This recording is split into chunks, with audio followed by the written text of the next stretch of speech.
Hey guys, it is April from Getting Hygge With It.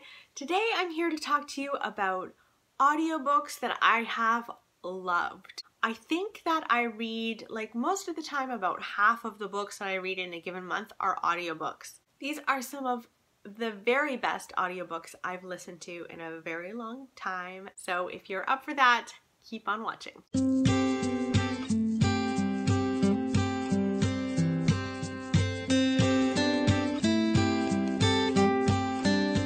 First audiobook I want to talk to you about is Water for Elephants. I'm currently listening to this. In this book, we're following Jacob. Jacob has been orphaned. He hops on board a very random train and finds out that it's a train that belongs to elephants and giraffes and horses and essentially a circus. He had no idea when he was getting on board, but he stays on board and he becomes kind of like a vet for the circus, and he takes care of the animals. And this book is narrated by two people. We follow Jacob in his older years. He lives at a nursing home and he's recounting his story. And then we also follow another narrator, the younger Jacob essentially, living this life, this circus life. And the narrators just have it down so perfectly. The older man sounds, I think it really is an older man reading it, because you really feel, you feel his yearning for the past, and you feel his dissatisfaction with life in the nursing home. You know, for someone who has lived such an adventurous life, to go from that to, you know, eating fruit salad that doesn't have much fruit in it, it doesn't sit well with Jacob. And I'm just absolutely loving this book, and I think that I'm loving it even more because of the narration. It's really fantastic. So that is the first book I really want to suggest to you. Next is Memoirs of a Geisha. This might be my favorite book of the year so far. It still holds such a great little spot in my heart. It's about resilience, and as you know, if you've been watching my videos this year, my aim is to read as many books about resilience as I possibly can. And this was the first one in 2018 that really hit me hard. I love this story. This is about a young Japanese girl whose family is very poor. Her mother is on her deathbed, and her father decides to sell her to these people who raise geishas, and she's essentially being raised to become a geisha. And it is about her life. It's about the journey of becoming a geisha, all of the artistry involved, the money involved, and it's about the young woman that she turns out to be. And I absolutely loved it, and the narrator was fantastic. This is just one narrator, but she does a beautiful job. I was completely entranced by this story, and I won't forget it anytime soon. I think I would be happy to reread this, probably listen to it again in the future, because I got so much out of it. Next, I wanted to talk to you about Sense and Sensibility. Now, this is by Jane Austen, and I don't know about you, but sometimes I find it hard to read classics.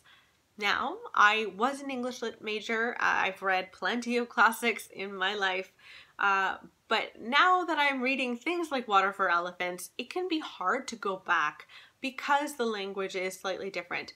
And Jane Austen in particular, the language is quite different than it is now. And Jane Austen has a lot of dialogue in her books, and sometimes reading that on the page can be more difficult than listening to it. These narrators are, you know, paid to make this story come alive. So if you're hesitant to read Jane Austen, I highly recommend that you listen to her on audiobook. That's what I'm going to be doing from here on out, because I loved Sense and Sensibility. Now, because it's Jane Austen, You know, I have seen stories like Emma. I believe there's an audiobook out there that's from BBC Radio where they have multiple narrators narrating these different characters. So it really becomes alive. So Sense and Sensibility that I read was just one narrator, but she did a bang on job. She was fantastic. I was totally sucked into the story and so happy to be reading Austen again. So happy. So if you're hesitant about classics, definitely recommend audiobooks. Next, I want to talk to you about Hum If You Don't Know the Words.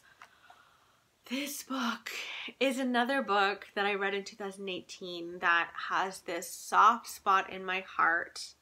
This follows a young white girl named Robin.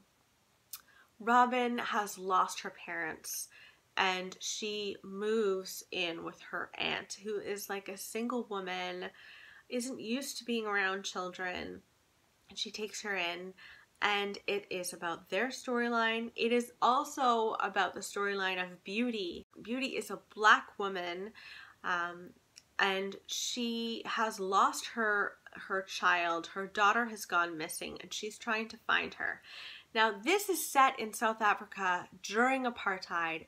These two storylines interweave, and I really loved listening to this on audio because of the different accents. I absolutely loved that.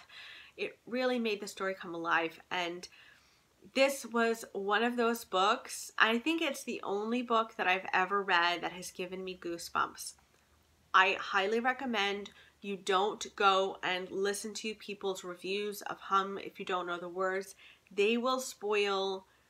It might seem like little things that they'll say and then you'll read it and you might not think of them as spoilers, but for me, I've gone and listened to people's reviews of Hum If You Don't Know the Words, and they've spoiled things that gave me goosebumps. It's best to go into Hum If You Don't Know the Words with as little as possible, and just trust me, it's 5 stars. I adored it, and definitely adored it even more on audio. Next, I wanted to talk to you guys about The Kitchen House. This was a favorite of mine from 2017 that I read. She has 2 stories out, The Kitchen House and then Glory Over Everything. These are kind of sister companion books. In The Kitchen House, we meet a young Irish girl whose whole family dies on the journey from Ireland to America. She is taken in by a slave owner, and he takes her in, and she goes and lives with the slaves, and they become her family. And I adored this book. This is such a fast-paced book. I cannot believe how much happens in such a short book. I think this is about like 300 and something pages, maybe 400 max. But it feels like there are so many things that happen in this that it could be like 3 books. And I listened to it on audiobook. I also listened to Glory Over Everything on audiobook. I wish that I had not listened to that one on audiobook, or because it just wasn't the same as The Kitchen House. Whoever that narrator is, I wish I could remember offhand, but she was fantastic. So good.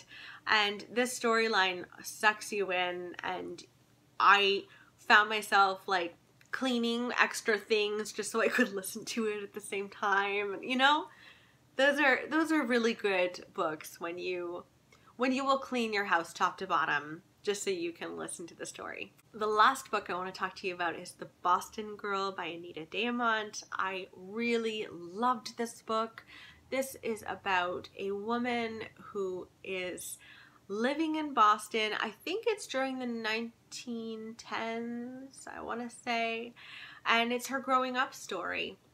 We meet her as an elderly woman, and she is speaking to her granddaughter. Her granddaughter is asking her about her life, and she's recounting her life to her granddaughter. I just loved this character. She goes through so much in her life, and yet she's able to look at it at life in general from this really positive point of view. I wish I had an ounce of her positivity. I really, really loved her.